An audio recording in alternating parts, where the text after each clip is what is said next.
ஆண்டவரும் இரட்சகருமாகிய இயேசு கிறிஸ்துவின் ஒப்பற்ற நாமத்தில் அன்பின் வாழ்த்துக்கள். இன்றைய தேவனுடைய வார்த்தை, ஆண்டவருடைய வார்த்தை சொல்லுகிறது. யோவான் எழுதின சுவிசேஷம் 1வது அதிகாரம் 14வது வசனம். அந்த வார்த்தை மாம்சமாகி கிருபையினாலும் சத்தியத்தினாலும் நிறைந்தவராக நமக்குள்ளே வாசம் பண்ணுகிறார். இயேசு கிறிஸ்து கிருபையும் சத்தியமும் நிறைந்தவர்.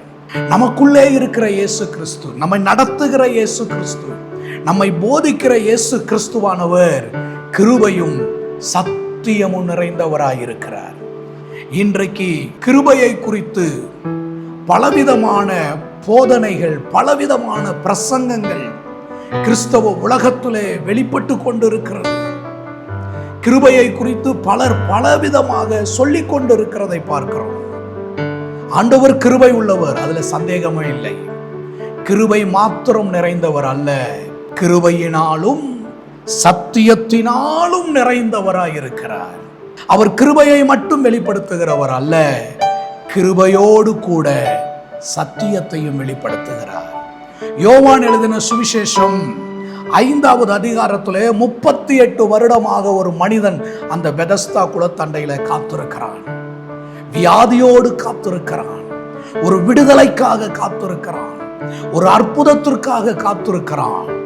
ஏனென்றால் சில சமயங்களிலே தேவ தூதன் இறங்கி வந்து அந்த பெதஸ்தா குளத்தினுடைய தண்ணீரை கலக்குவான். அந்த தண்ணீரை கலக்கின பின்பு எப்பேற்பட்ட வியாதி உள்ள ஒரு மனிதனாக இருந்தாலும் அவன் போய் அந்த தண்ணீருக்குள் இறங்கும் பொழுது நொடி பொழுதிலே சுகம் அடைந்து விடுவான். அங்கே ஒரு மனிதன் 38 வருஷமாக காத்து கொண்டிருக்கிறான். அந்த குளத்தில் இறங்குவதற்கு முன்பு தேவதூதன் வந்து அந்த குளத்தின் தண்ணீரை கலக்கின உடன் இவன் இறங்குவதற்கு முன்பாக வேற ஒருவன் இறங்கி விடுகிறான். 38 வருடம் காத்திருக்கிறான். ஒரு நாள் இயேசு அந்த குளத்தண்டையில வந்தார். அவன் வியாதியோடு இருக்கிறதை கண்டார். அவனை பார்த்து சொன்னார், சொஸ்தமடைய விரும்புகிறாயா? ஆண்டவரே, தண்ணீர் கலக்கப்படும் போது என்னை குளத்தில் கொண்டு போய் விடுகிறதற்கு ஒருவரும் இல்லை. நான் போகிறதுக்குள்ள வேற ஒருவன் எனக்கு முந்தி இறங்கி விடுகிறான்.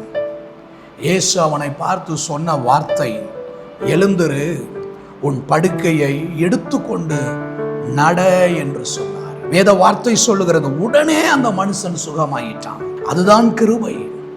அன்றைக்கு திமிர்வாதக்காரனை இயேசுவினிடத்துல கொண்டு வந்து வைத்த பொழுது அவனை பார்த்து இயேசு சொன்ன வார்த்தை, உன் பாவங்கள் மன்னிக்கப்பட்டது, உன் பாவங்கள் மன்னிக்கப்பட்டது என்று சொன்ன உடனே அங்க சுற்றிலும் இருந்தவர்கள் பாவங்களை மன்னிக்க இவனுக்கு இந்த அதிகாரத்தை கொடுத்தது யார் என்றார்கள். காரணம் என்ன?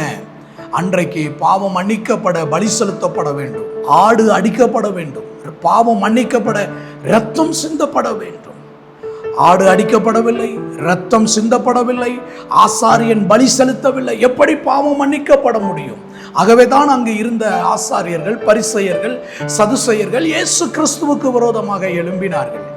ஆனால் இந்த இடத்துல பாருங்க, 38 வருஷம் படுக்கை எடுத்துக்கொண்டு போ அப்படின்னு சொன்ன உடனே அவன் உடனே சொஸ்தமாயிட்டான், விடுதலை அடைஞ்சிட்டான். அதுதான் கிருபை. பாவத்தை இயேசு மன்னிக்கிறேன் என்கின்ற வார்த்தையை சொல்லுவதற்கு முன்னமே அவனுடைய பாவம் மன்னிக்கப்பட்டது, அவன் வியாதி சுகம் அடைஞ்சிருச்சு.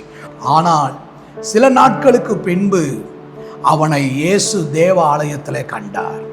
அன்றைய வார்த்தை சொல்லுகிறது, யோவான் எழுதின சுவிசேஷம் 5வது அதிகாரம் 14வது வசனம் அங்கே இப்படியாக சொல்லுகிறது.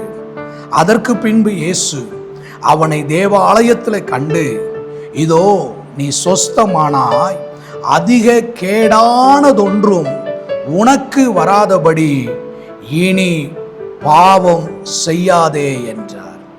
இங்கு இயேசு உபயோகப்படுத்துகிற வார்த்தை என்ன? நீ சொஸ்தமாயிட்ட, என்னுடைய கிருபையினால நான் உன்னை சுகமாக்கிட்டேன். எனக்குள்ள இருந்த கிருபையின் வார்த்தை உன்னை சுகமாக்கிருச்சு.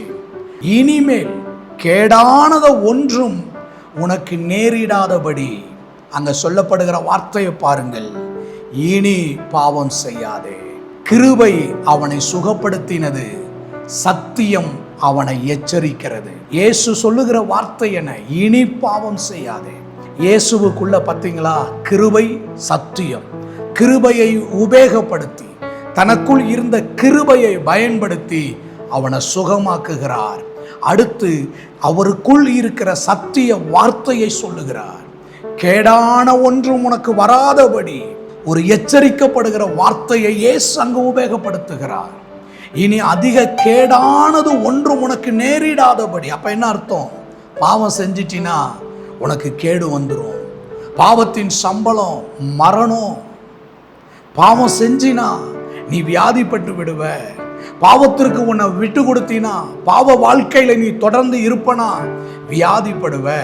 பாவத்தில் நீ நிலைத்திருப்பாயானால், பாவம் பெருகின இடத்தில் கிருபை பெருகினது என்று சொல்லி நீ அந்த பாவத்தில் நிலைத்திருப்பாய் என்றால், அந்த கர்த்தர் வெறுக்கிற காரியத்தில், ஆண்டவர் வெறுக்கிற காரியத்தை நீ செய்து கொண்டிருப்பாயானால், அதில் நிலைத்திருப்பாயானால், அதில் ஐக்கியப்பட்டு இருப்பாயானால், நடக்க போவது என்ன?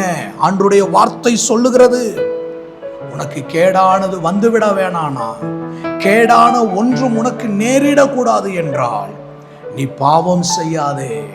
அதுதான் எச்சரிப்பின் வார்த்தை. இயேசு சொன்னார், பாவத்தை குறித்தும் நீதியை குறித்தும் நியாய தீர்ப்பை குறித்தும் இனி வரும் உலகத்தின் பலனை குறித்தும் பரிசுத்த ஆவியானவர் கண்டித்து உணர்த்துவார்.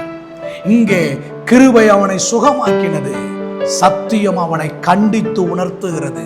கிருபை அவனுக்கு விடுதலை தந்தது, சத்தியம் அவனை திருத்துகிறது. கிருபை அவனுக்கு அற்புதத்தை செய்தது, சத்தியம் அவனை நித்தியத்துக்கு நேராக, நித்திய வாழ்க்கைக்கு நேராக நடத்துகிறது. கிறிஸ்துவானவர் கிருபையும் சத்தியம் நிறைந்தவராயிருக்கிறார். இன்றைக்கு கிறிஸ்தவர்களே, தேவ ஜனமே, கிருபையின் காலம். கிருபை நம்மை மன்னிக்கும். பாவம் இருக்கிற இடத்துல, பாவம் பெருகின இடத்துல கிருபை பெருகும் என்று பாவத்தில் நீங்கள் நிலைத்திருப்பீர்களானால், தேவன் விட்டுவிட சொன்ன காரியங்களை விட்டுவிடாமல் அதில் இன்னமும் நீங்கள் ஐக்கியப்பட்டு மாட்டிக்கொண்டு இருப்பீர்களானால், கிருபை என் மேல் இருக்கிறது என்று துணிந்து பாவத்தில் இருப்பீர்களே ஆனால், கிருபை இருக்கிறது என்று சொல்லி துணிந்து தேவ வார்த்தைக்கு எதிரான வாழ்க்கை நீங்கள் வாழ்ந்து கொண்டு இருப்பீர்களானால், கேடானவைகள் நேருவிடும். கேடானது, அதிக கேடான காரியங்கள் உங்கள் வாழ்க்கையில நீங்கள் சந்திக்க வேண்டியதாக இருக்கும். ஆகவே இன்றைக்கு தேவன் பக்கமாய், தேவ பிரசன்னத்திற்கு பக்கமாய் திரும்புவோம். இயேசு கிறிஸ்து நமக்காக பலியாய் இருக்கிறார். இயேசு கிறிஸ்து நம்முடைய பாவத்திற்காக தன்னையே விலையாய் கொடுத்திருக்கிறார். தன்னுடைய விலையேற பெற்ற இரத்தத்தை அவர் சிந்தியிருக்கிறார். ஆகவே இன்றைக்கு தேவன் பக்கமாய் திரும்புவோம். கிருபையையும் பற்றி கொள்ளுவோம், சத்தியத்தையும் பற்றி கொள்ளுவோம். கிருபை அற்புதங்களை கொண்டு வரும். கிருபை தகுதியற்ற நம்மை தகுதிப்படுத்தும். சத்தியமோ நம்மை பரிசுத்தப்படுத்தும். ஆண்டவருடைய கரத்தில் ஒப்பு கொடுப்போம்.